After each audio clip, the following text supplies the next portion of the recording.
All right. Um, Good morning, guys. Well, at least good morning from over here. Today we're going to talk about um, Nietzsche's notion of self-love and self-discovery.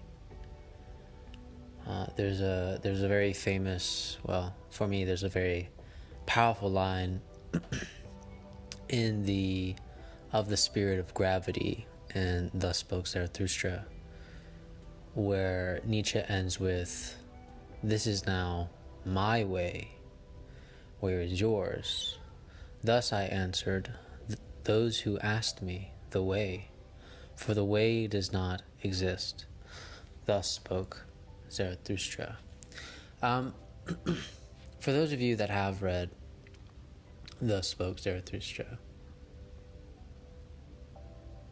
Nietzsche begins to clarify some things about why is good and evil a bad thing. And he actually gets a little bit more particular here about why good and evil, why he's against the paradigm of good and evil. And I think the mistake would be to think that maybe even Nietzsche himself is just not about good and evil at all. But actually, in my opinion, there seems to be a very clear case where Nietzsche is completely fine with good and evil. But it has to be a good and evil that seems to be particular to yourself. And and here I quote a line here. He says, "Man is difficult to discover, most of all to himself. The spirit often tells lies about the soul. The spirit of gravity is the cause of that. But he has discovered himself who says, 'This is my good and evil.' He has silenced thereby the mole and dwarf who says, 'Good for all, evil for all.' Truly, I dislike also those who call everything good, and this world the best of all. I call such people the all-contented. All-contentedness that knows how to taste everything, that is not the best taste. I honor the obstinate, fastidious tongues and stomachs that have learned to say I and yes and no." So, I think just like a very quick interpretation of this text, we could say, oh, Nietzsche's going for some, relative morality. I think there's room for that. But I think there's a greater reflection within what Nietzsche is saying, meaning that it's not possible. And this of course would be a stretch, possibly. I would say it's not possible to have even a good for all and an evil for all without the development of a particular good and evil for each individual. Basically, it's almost like he's saying the reason why good and evil is bad, it's because it's a universal good and bad, right? It's a good for all, evil for all. But the problem is, within that very paradigm, there isn't much discovery in yourself, it seems. At least it seems like in Nietzsche's mind, there isn't much discovery in yourself if you are following that kind of logic, where there is a good for all and then there's just the universal bad for all.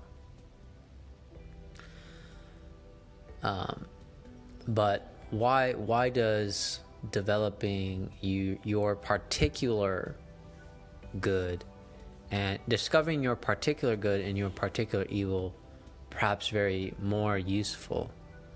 I guess I could give it like a tangible example of like there just seems to be a lot of good that is demanded that kind of happens anyways. And then there's a type of good that you discover in yourself that actually takes a lot of work, right? It's sort of hard for you to develop that kind of good. The same thing with evil, right? There's a lot of evil that we could do, but there's always like a particular kind of evil that we seem more prone to. And I think what Nietzsche is saying is that if you want an actual paradigm of good and evil, right? We have to go beyond the universal here, right? It's almost like Nietzsche wants it. It almost seems like Nietzsche is crying towards this incessant universalism that we have oppressed ourselves with, and to fall back into a particular. Now, I think that is the issue at hand here, right?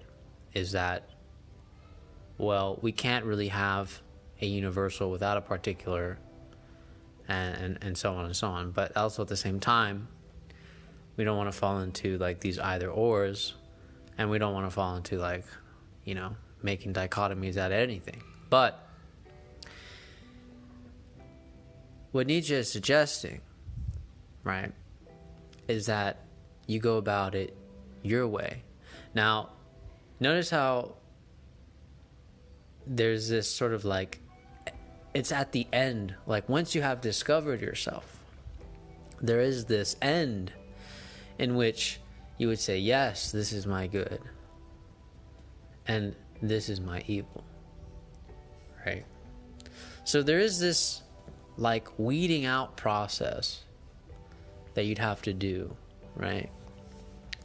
And I think this is why Nietzsche is so against guilt and resentment and revenge, is because really guilt and revenge and resentment, these are more symptoms, you could say, probably, for Nietzsche. These are more symptoms of already being in the world, in the midst of men, in the midst of a universal paradigm, right?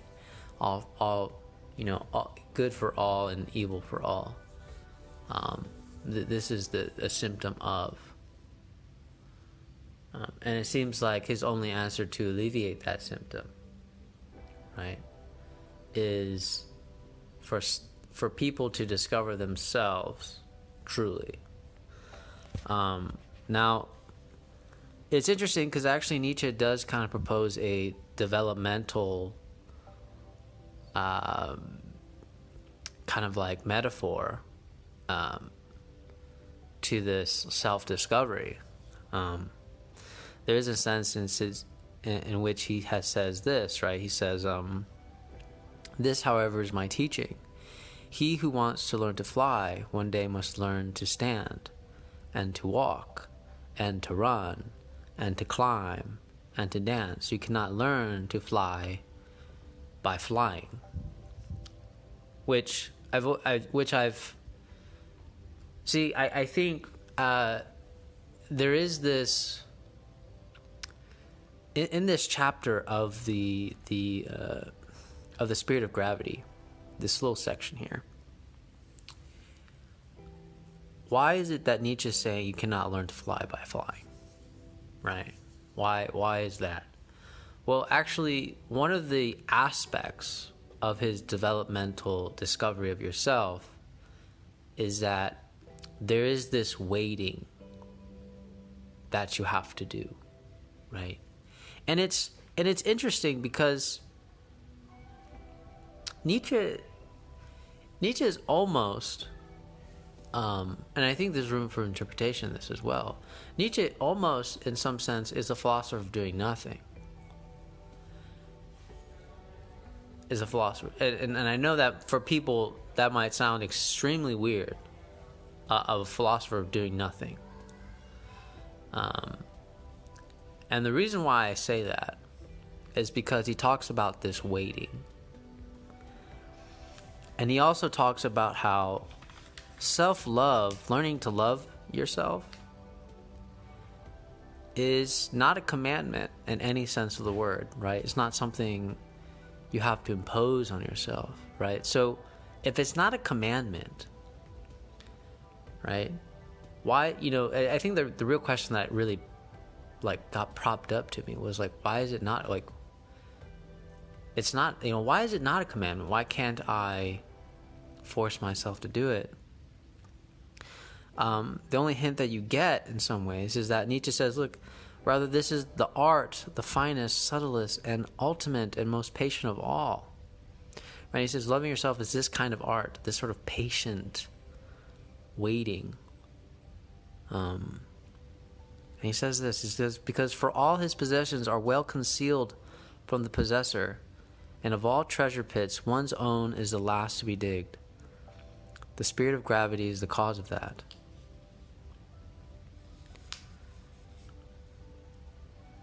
And then he will go on to say that really it's not life is hard to bear, it's because man is hard to bear. Man is the one that sort of imposes everything, right? Whether, in the end, whether we're religious or not, it is kind of true, right? In a very empirical sense, it's always the man imposing. But yeah, Nietzsche. So, again, now some people might say, well, how would a Nietzschean discovery of self-love, how would that play in a social role? Like, how would that really come about? Well, I think what it is that once you've discovered, once you are developing your taste for a particular good and a particular evil, and I think that's probably a better terminology to sort of understand. Once you start developing that particular taste and particular evil, this gives us a sense in which we can start to begin to function within a universal paradigm. But you can see how why is the universal paradigm troublesome? And I think that is what sometimes doesn't really get answered. And the only answer, at least in this chapter, in this section, is that, well, it doesn't allow you to see yourself as you are. And I think that's a big problem for Nietzsche, right? And there's a sense in which, because we're imposing an all evil, in a good for all and an evil for all, then that would prevent, right? This blinds us from seeing ourselves as we are, right? And in some sense, I think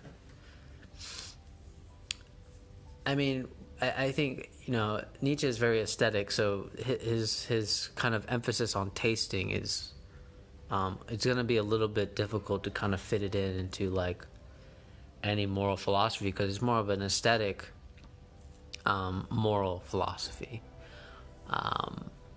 There's tasting and beauty and disgust and so on. But this tasting, right? Developing your own taste. Why is this important? Because I think there is this sort of learning, implicit learning within the development of your own tasting. That if you realize that once you start imposing universals on somebody, it's going to create a spirit of revenge, a sort of a great resentment going on, right? Rather than developing, you could say actually we teach our kids a lot of rules, right? Don't do this, don't do this, don't do this, right? But most of those rules might be kind of useless, Nietzsche would say. really the rules already sort of written, so to speak. They're already there. It's just we gotta find them, right? They're already there within the individual, right? You could say, Nietzsche's saying, well, what is your rule, right? What is the rule that you need to follow, so to speak? And I know this, again, this might sound very troublesome for a lot of people, like, well, you know, if everyone's just following their own rules and there's no rules, and, you know, society's in chaos, so on and so on. But I think that would be like a quick jump. Too much of a quick jump on Nietzsche. I think these obvious kind of contradictions, right, is where Nietzsche thrives the best, in my opinion, right? It's these obvious, very obvious contradictions that is so easy to attack Nietzsche. But there is a real telling here in which the only way to sort of grasp yourself is, as Nietzsche says, this sort of attempting and questioning. One has to learn to answer such questioning, right? But Nietzsche follows this up with, that, however, is to my taste, right? So there is this, again, the moment you start thinking like, oh, this is a universal thing, right? Like, I need to be questioning and attempting to learn to the answer of such questioning, but then, you know, Zarathustra stops and he says, look, this is my way, right? And I think, again, there is this real sense in which Nietzsche is pointing a way about how do you really become a master of yourself. Becoming a master of yourself isn't following some universal rule. Becoming a master of yourself begins with knowing your particular good and knowing your particular evil. I would say that is possibly maybe one interpretation of how you go beyond good and evil into creating, into the creative act. There's also a passage in which Nietzsche talks about virtues and how developing a lot of virtues is kind of against itself, right? They start war, they start violence with each other. You know, and then he says something very interesting where actually one virtue would help you cross over the bridge easier, right? And if you read Zarathustra, you understand that actually the bridge is the overman. The overman is the bridge.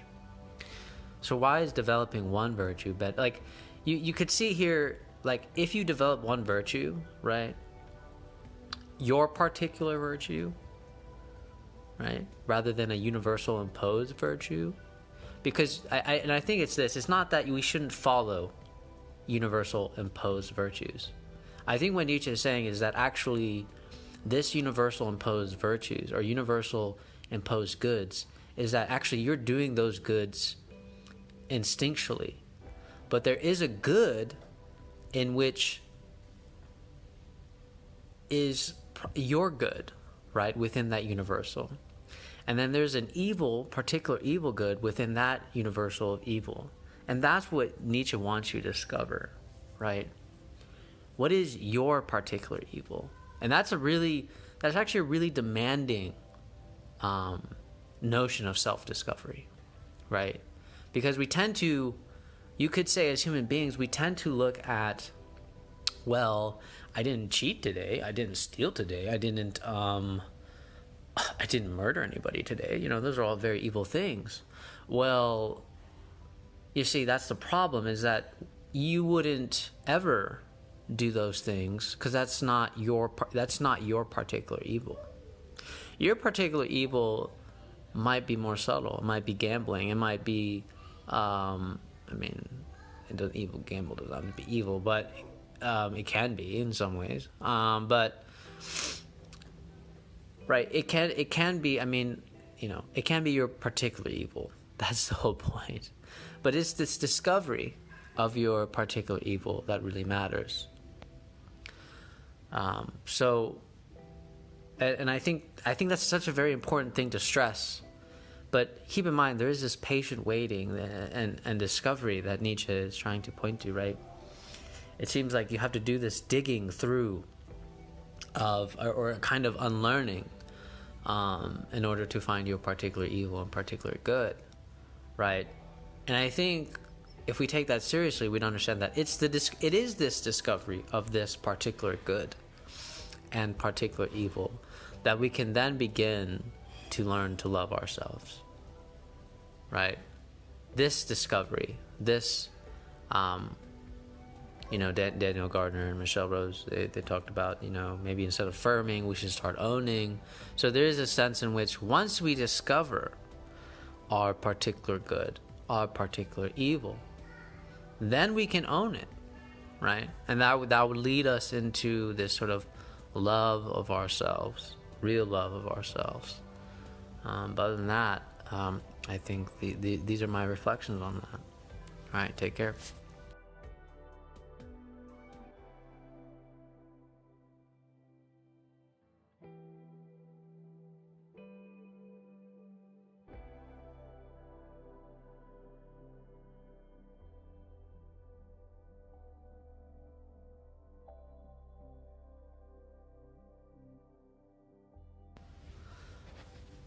Well, I guess this is not the end of the video.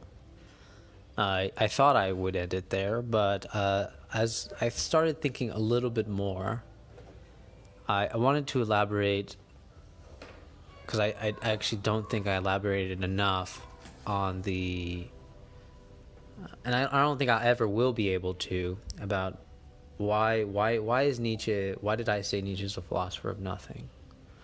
And I know all I said was, well, he's advocating for this type of waiting, right? This waiting of for yourself, right? That Nietzsche talks about. It's not a waiting for like a universal waiting, because he has this very critique about the tax collectors and the shopkeepers, right?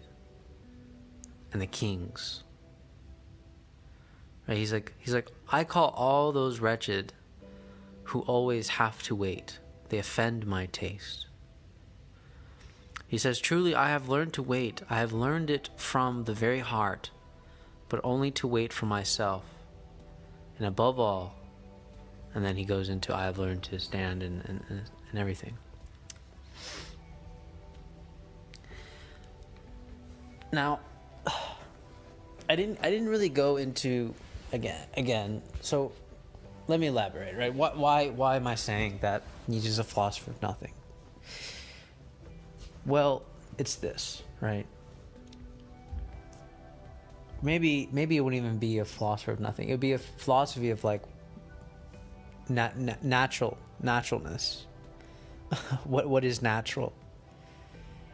So, if we take predisposition seriously of a human being, or maybe even like genetics or whatever, it doesn't matter, whatever you call it, nature, let's call it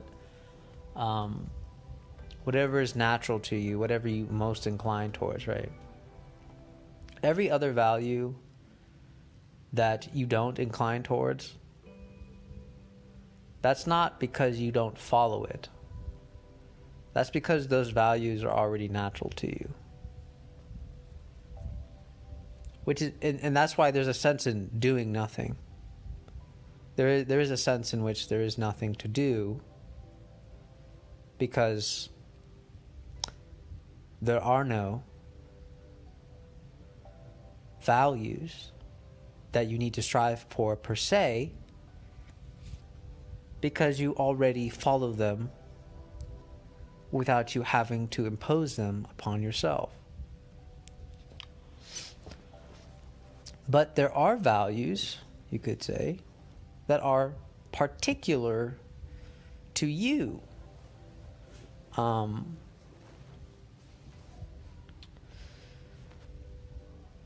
that's why this development of taste is important, Because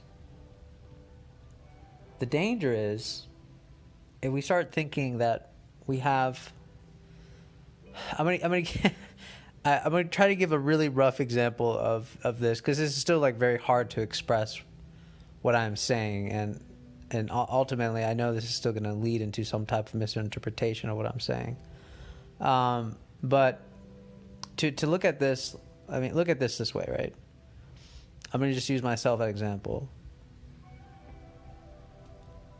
It's like universal good and evil, right?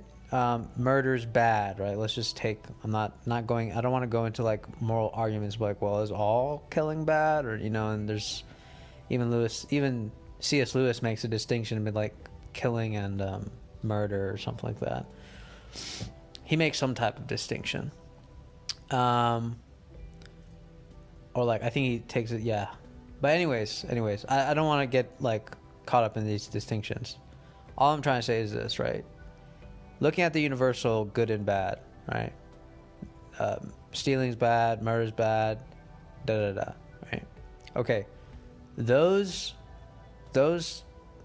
impositions don't mean anything to me. Why? Because they are most natural. Meaning, like, I don't need to work on myself to stop from murdering somebody or stop from stealing from somebody, right? It's not anything particular to me.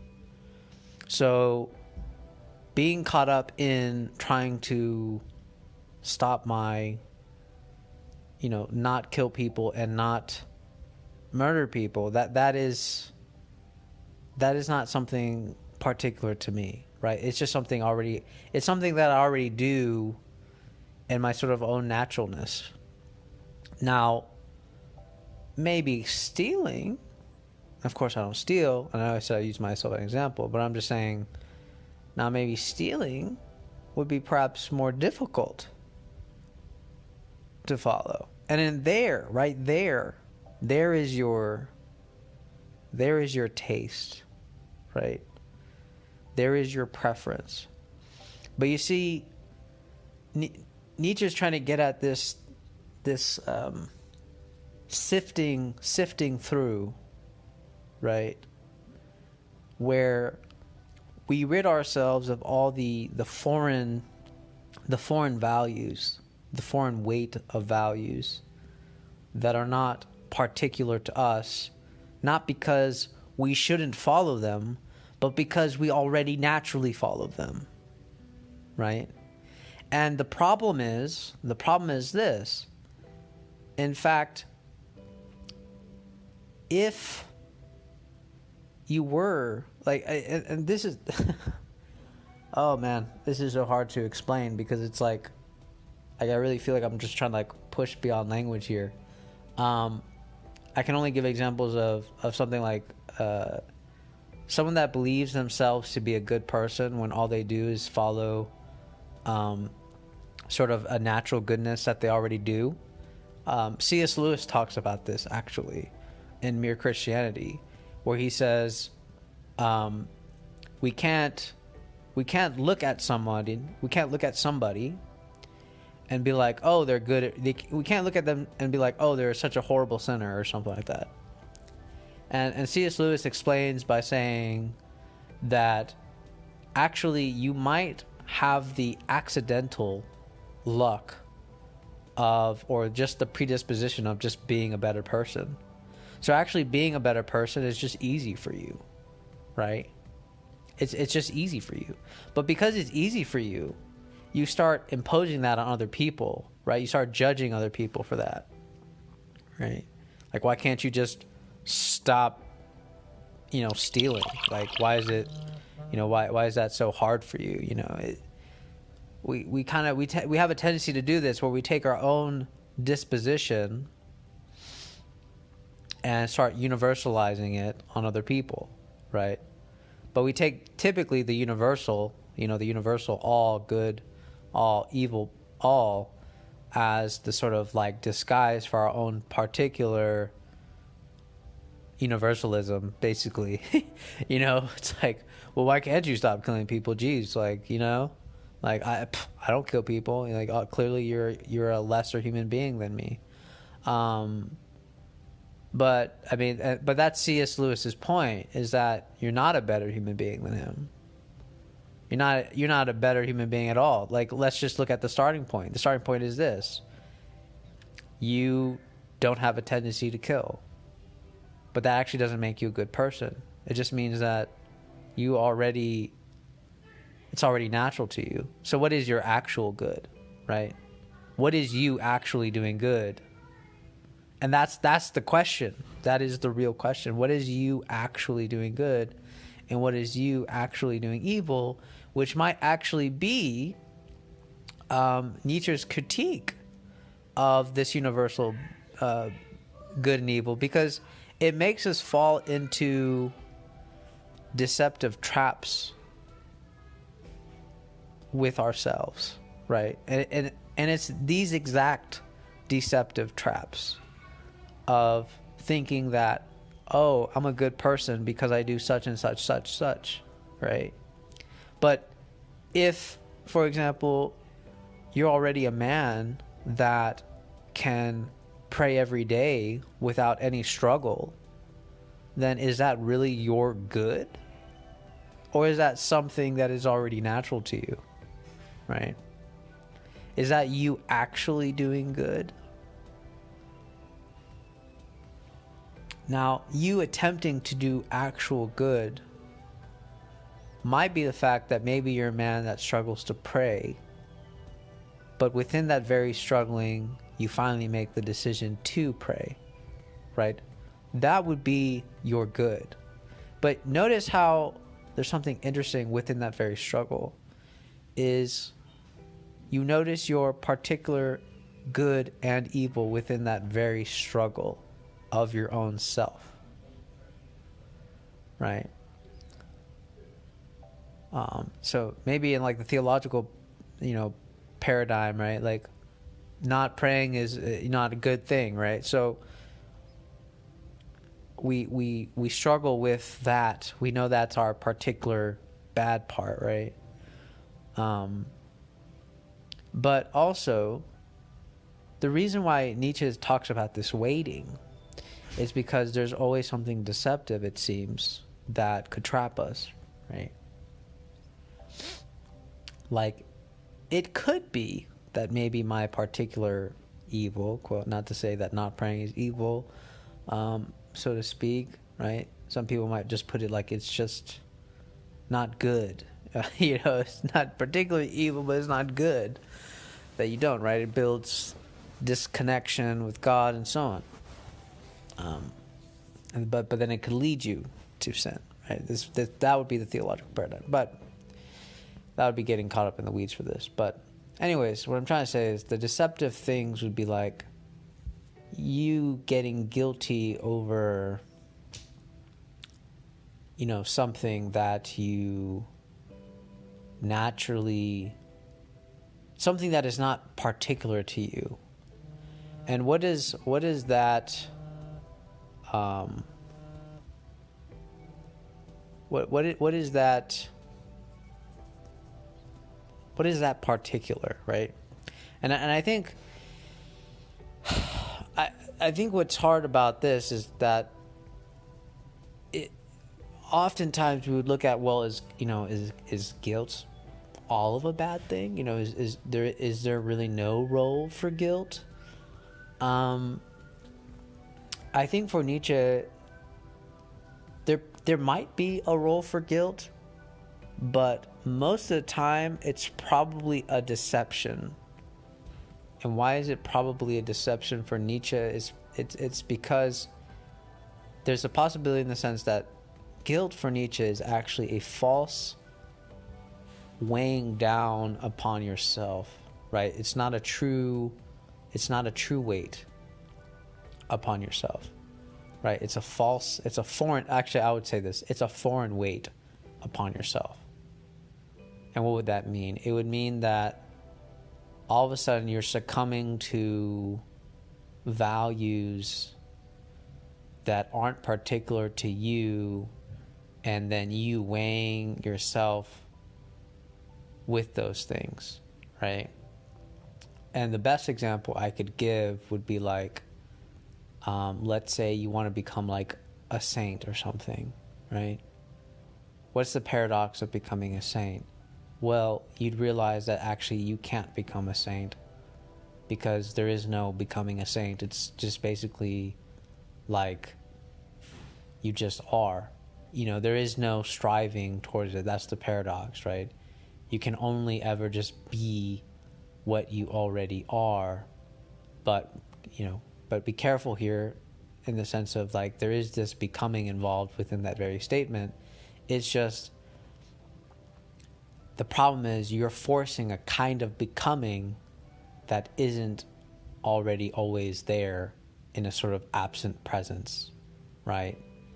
And so it's this absent presence of this foreign weight that builds up resentment and revenge, when really we need to be sort of searching for those particulars that actually pertain to us and not taking on foreign weights that don't, right? Because then we get away from ourselves, right? And this is what Nietzsche is trying to prevent, this getting away from ourselves. And if you were to sort of get more into yourself, actually there is a sense in which, right, this is the assumption, there's a sense in which we would be better people in society, right? This sort of getting into which, and I think that's really the point. That there is a sense in which, in order to be an overman, a creative overman, we have to find our particular good and our particular evil, and then become masters of ourselves, right? Love ourselves.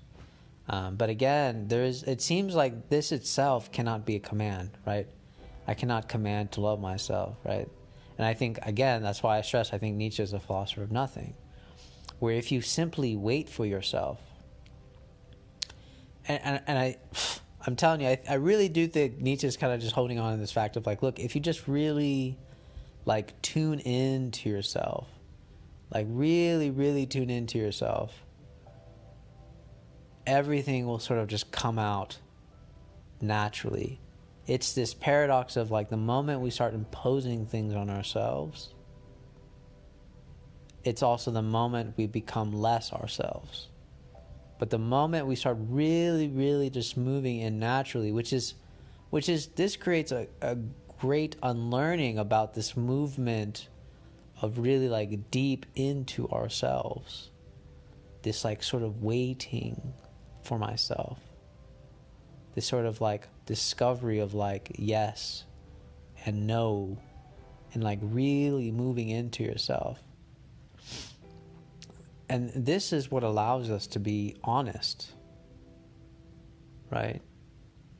And I think that's the problem for Nietzsche. It's like there is no honesty. There is no honesty anymore. There is no real honesty anymore. And it's because we've all taken foreign weights upon ourselves, thinking it is ourselves. When in reality, those foreign weights is what get us further away.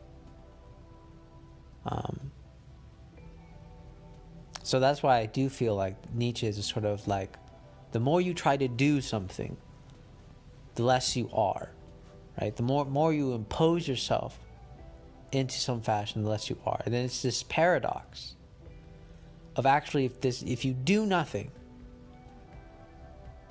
if you already discover through this patient waiting of yourself what your particular good and evil is, there it is, there it lies, right?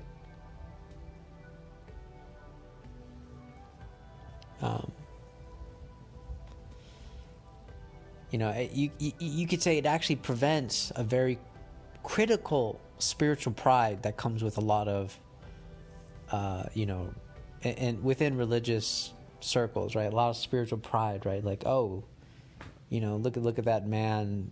He barely shows up to church. He's a gambler. He's a drunk, right? But again, it's easy for you not to do those things. That doesn't make you a good person in any way, right? You could say, yeah, sure, drinking, not drinking is better for you. Not gambling is better for you. But if that's something that somebody really struggles with, right? He is being more honest. The man that is struggling is being more honest than the man that it's already easy to not do those things. And I think that is what Nietzsche is really getting at. To really move into your own struggle. Like really, really be honest with your own struggle, right? Because we're not honest enough with our own struggle. And I think that's actually a real movement to affirming your struggle. I think that'd be a better way to phrase it. Affirming your struggle, discovering your struggle. What is your particular good? What is your particular evil? Right? Struggle with that. That is being honest. That is becoming something. That is discovering yourself. Yeah. So I think it was worth elaborating on that. Nietzsche, kind of philosopher of nothing. But yeah. All right, guys, take care.